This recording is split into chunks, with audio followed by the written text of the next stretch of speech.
Journalist को हर जगह का शूट नहीं करना चाहिए।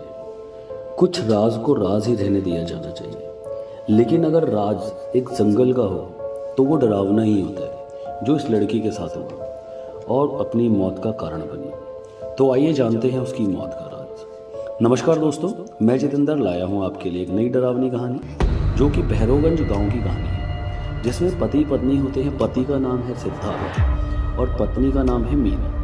सिद्धार्थ एक बड़े लेवल पर जर्नलिस्ट होता है। मीरा भी जॉब की तलाश में रहती है। तो सिद्धार्थ जहाँ से कॉलेज कंप्लीट किया होता है, उसी कॉलेज में मीरा को एज अ प्रोफेसर जॉब लगवा देता है। मीरा का कॉलेज में पहला दिन प्रिंसिपल से मिलती है और जॉब स्टार्ट कर देती है। वहाँ वह एक लाइब्रेरी में पहुँचती है कॉलेज में, जहाँ पर उसकी नज़र एक किताब पर पड़ती है, जो कि देखने में बड़ी डरावनी सी लगती है।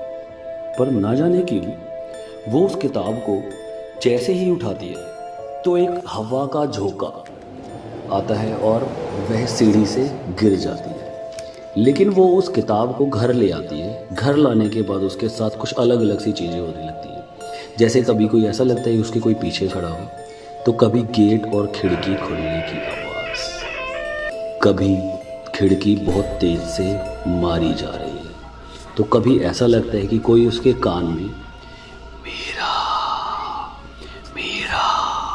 पुकार रहा। अगली रात मीरा और सिद्धार्थ की शादी की सालगिरह होती है, तो वो बड़ी खुशी से किचन में खाना पका रही होती है।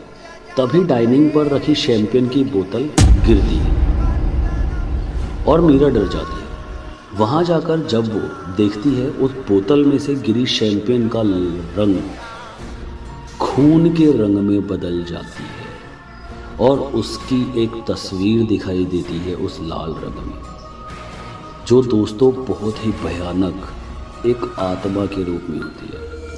तभी सिद्धार्थ घर पे आता है। वो मीरा को ऐसी हालत में देखकर उसे जगाने की कोशिश करता है और वो कुछ देर बाद वो सही हो जाती है और वो सो जाती है। लेकिन दोस्तों, सिलसिला यहीं पर ख़त्म नहीं हुआ। उसी दिन रात के 1 बजे जब वो सो रहे थे, मीरा और सिद्धार्थ, तो उसे ऐसा लगता है कि उनके बीच में कोई है। उसे एहसास हुआ। जैसे ही उसने करवट ली तो वही भयानक आत्मा का चेहरा उसके सामने नजर आया और वो बहुत तेज से चिल्लाई, बचाओ बचाओ, ये मुझे मार डालेगी।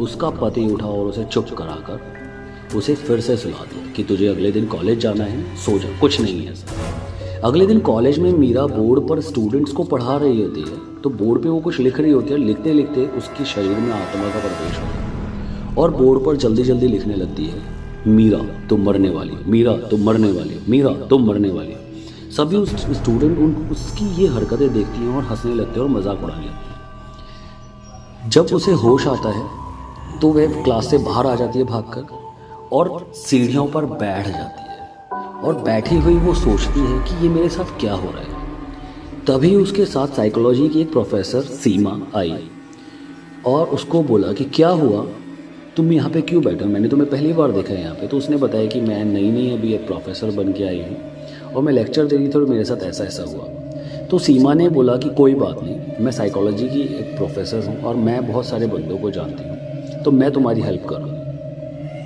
लेकिन वो कहते हैं सिद्धार्थ मेरी बातों पर कभी भरोसा ही नहीं करता, सच नहीं मानता मेरी बात को। तो सीमा ने उसको एक बाबा के पास लेकर जाती है मदद के लिए और वहाँ पे वो बाबा उस आत्मा को बुलाता है। सच्चाई जानने की कोशिश करते हैं आत्मा से। जैसे ही सच्चाई जानने की कोशिश करते हैं तो सीमा के शरीर में वो आत्मा आ जाती है और सीमा को हवा में उल्टा लटका देती है। जब उस आत्मा से पूछा जाता है कि तुम मीरा को परेशान क्यों कर रहे हो, तो वो सिर्फ एक ही जवाब देती है, भैरवगंज का राज झूठ नहीं, और सीमा जमीन पर गिर जाती है। सीमा और मीरा ने फैसला किया कि वो भैरवगंज चले जाएं। भैरवगंज में जाकर पता चला कि 8 साल पहले एक लड़की जंगल में शूटिंग के दौरान मर गई, जिसका नाम नैना था।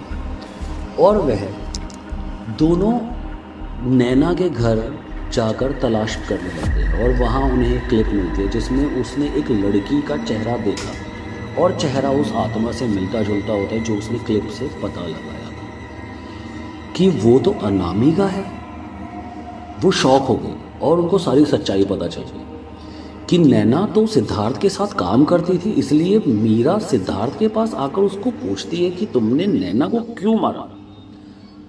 मीरा की बात सुनकर सिद्धार्थ शॉक हो जाता है और कहता है मैंने? नैना? कौन नैना? मैं किसी नैना को नहीं जानता। फिर वो अनामिका का नाम लेती है। सिद्धार्थ के होश उड़ जाते हैं और वो बोलता है तो तुम्हें सारी सच्चाई पता चल गई है। तब वह बताता है कि नैना और अनामिका मेरे साथ जॉब करते थे और उसने एक स्टोरी बनाई जो कि बहुत अच्छी बनी, लेकिन कामयाब होने के लिए वो मैंने अपने नाम से छपवा दी, क्योंकि जिस दिन हम दोनों यहाँ नैना और अनामिका और मैं जंगल में शूटिंग कर रहे थे, मौका मिलते ही मैंने नैना को मार डाला और अनामिका ने मुझे देख लिया था, तो मैंने इसलिए अनामिका को भी मार डाला। तभी सिद्धार्थ मीरा को मारने लगता है ये कहानी सुनाने के बाद। जिस तरह कुल्हाड़ी से नैना और अनामिका को मारा गया, तो ये सारी कहानी उसके पीछे उल्टी पड़ जाती है, क्योंकि नैना की आत्मा उसे पीछे से ये सब देख रही होती है और वो अपनी सच्चाई सुनने के बाद वो कहती है अच्छा तो तुमने मेरे साथ इतना बड़ा धोखा किया, अब मैं तुम्हें जिंदा नहीं छोड़ूंगी। तो जिस तरीके से अनामिका और नैना को कुल्हाड़ी से मारा गया, सेम उसी तरीके से नैना ने सिद्धार्थ को भी उस कुल्हाड़ी से मार दिया और उसकी आत्मा को शांति मिली। जैसे ही सिद्धार्थ मरा, उसकी आत्मा को शांति मिल गई। सिद्धार्थ के मरते ही नैना मीरा को बोलती है कि अब मेरा बदला पूरा हो गया, मेरी माँ को बोलना कि मेरी आत्मा को शांति मिल गई है, और वह यह कहकर गायब हो जाता है। तो end of the moral story, अपने फ़ायदे के लिए कभी भी दोस्तों किसी को नुकसान नहीं पहुंचाना चाहिए। तो आपको अगर ये स्टोरी अच्छी लगी हो तो कृपया इसे सेंड करें, सब्सक्राइब करें और आगे आने वाली स्टोरी के लिए बने रहिए। धन्यवाद।